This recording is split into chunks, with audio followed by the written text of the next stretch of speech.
Mais Alex, j'aimerais te dire, ma fille, reste forte. Je n'arrêterai pas de te chercher jusqu'à ce que je te retrouverai, mon enfant, mon bébé. This is Alexandra. She is a student at the Trois-Rivières in Quebec, Canada. She went to the university and ended up missing. Actually, this story happened on the 2nd of October 24.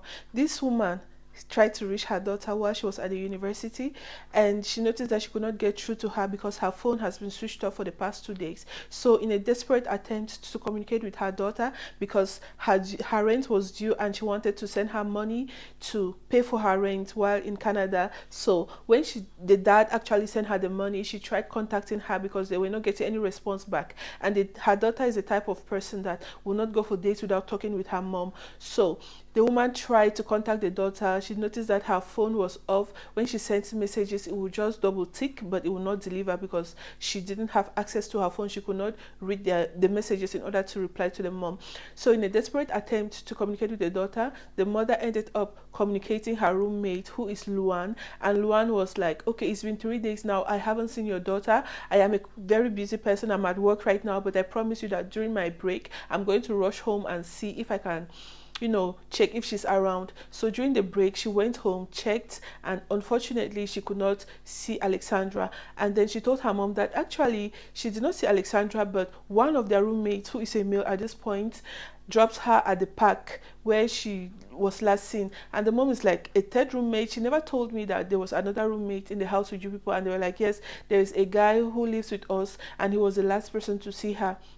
The mom was quite shocked and she's like, okay, this is the situation I find myself in. Please, can you give me the roommate's number? Let me call her in order to find out what happened and all that. But Luan kept desisting. She did not want to give the number out. She didn't want to give any information concerning the roommate. And the mom, after so much insistence, she ended up giving the mother the number. And after so much insistence, the mother finally got through to the third tenant, who is the boy.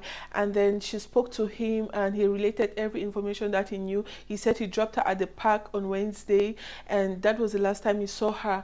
And the mother is like, okay, I've not been able to get in contact with my daughter. Can you please call the police and explain to him the situation, that this young lady is missing? I can't get in contact with her and you tell me it's been 2 days or 3 days that you guys haven't spoken to her. Please call the police. They didn't want to do anything, but the mom insisted and they finally called the police and they talked. They even put the mom through with the police and she explained her own side of the story. So after this video was posted online by the mom explaining what happened and how she was unable to communicate with her child, all of the French media carried the story and everybody started talking, sharing the information, sharing her images, so that if anybody has seen her, they can please report to the police that this young lady is missing and the mom is desperately trying to get in contact with her.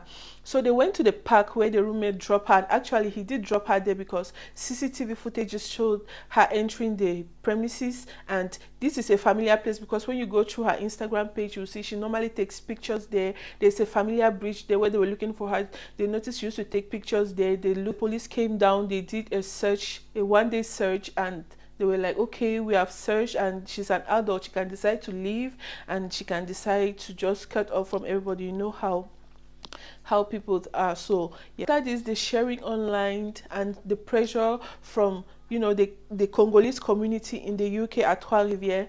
People started sharing the post. It reached the mainstream media and they started passing it on the news, and people started sharing flyers. They printed flyers and shared. This is my first time seeing that a black student actually get missing, and you see white people actually involved, looking for her left, right, and center. So like they even printed flyers with her own images from their own pockets just for her to be found.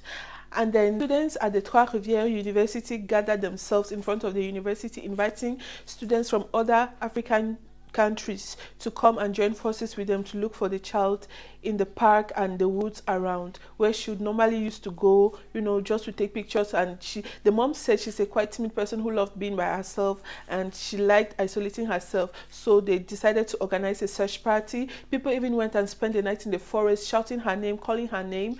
And the night before she was found, one lady did make a post and said she heard someone shouting in the forest. It's like she was screaming for help, and the way her accent was sounding, it wasn't like a Caucasian accent. So she called the police and said, I can hear a girl shouting here, she's crying for help, please come and check what is going on. The police were like, yeah, we can actually hear. So they came and they did search, but they didn't really take long. They just like, we can't find anything because it's night. Tomorrow morning we are going to bring another search party to continue with the searching. And that was the last day she was heard from. The people who were involved, they really put in a lot of effort. You could see, different nationalities, Cameroonians, Congolese, Ivorians, everybody. Like, the story was so touching that I watched them. Like, imagine sending your child to go study and then this kind of thing happens to them. What will you feel? During the search anyways, they found her shoe and a bracelet, but people still had hopes that she was maybe somewhere, maybe she was just being kidnapped and she'll be released if the police did put the effort. So after so much searching, after some days, like almost 1 week after she got missing, unfortunately, her body was found in the river. So on the 8th of October, a man went into the water, just to fish, and he could find something floating.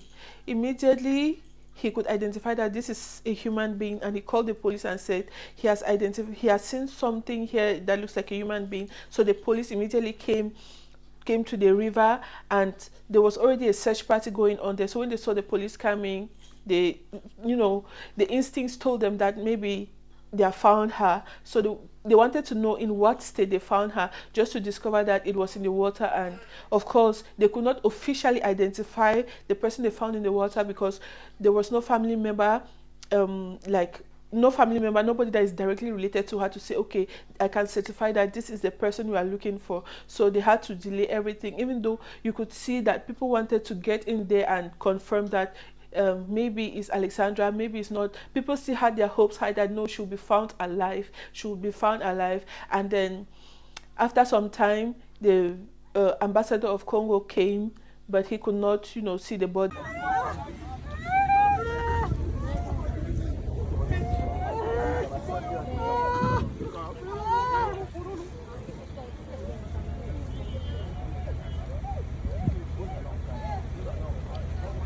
And when her body was found in the river, they insisted that the ambassador of Congo should come and identify her body. But unfortunately, he was nowhere to be found.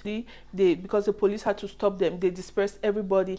That same day, in the evening, they had a conference in their university where the ambassador had to address, the Congolese community, just to talk to them and calm them down because they were very, very much angry. And when he came there to talk, people were so annoyed because they felt that they were let down by the ambassador, the embassy.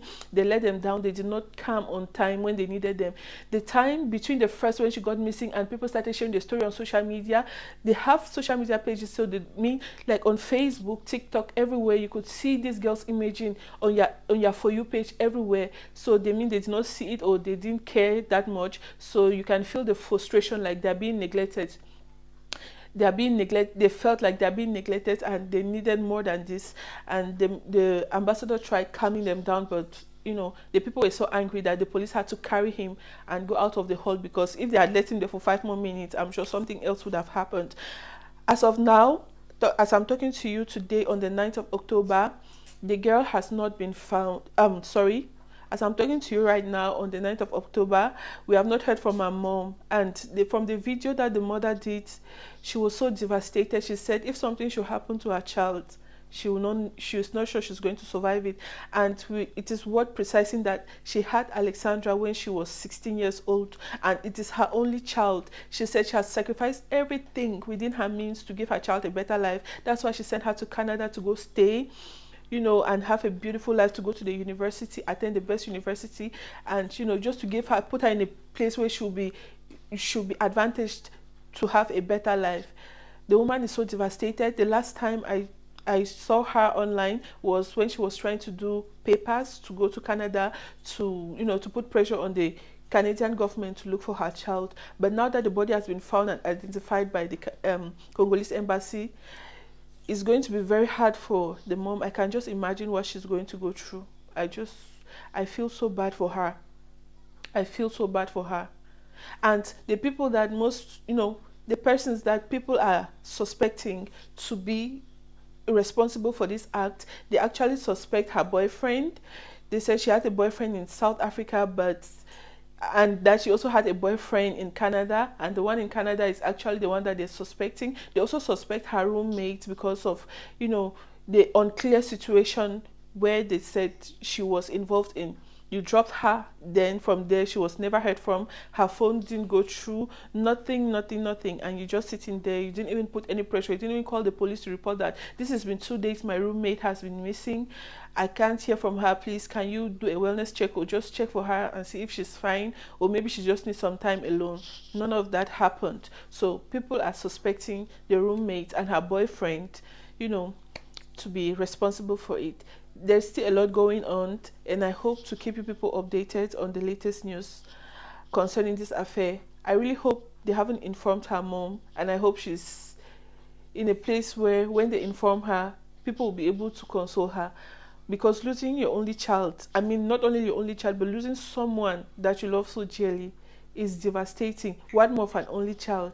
And she, from the post she made, you could see that this woman is desperate.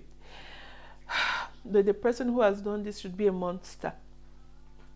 Killing someone and putting their body in the river to show like she drowned. But the attire she wore to the park does not look like she was going to swim.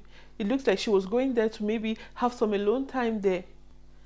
Anyways, guys, if you have watched this video up to this moment, thank you so much for watching. I hope to see you in my next video. Like and subscribe, and probably share if you would like to share the information, with someone. Thank you so much, and see you in my next video. Bye.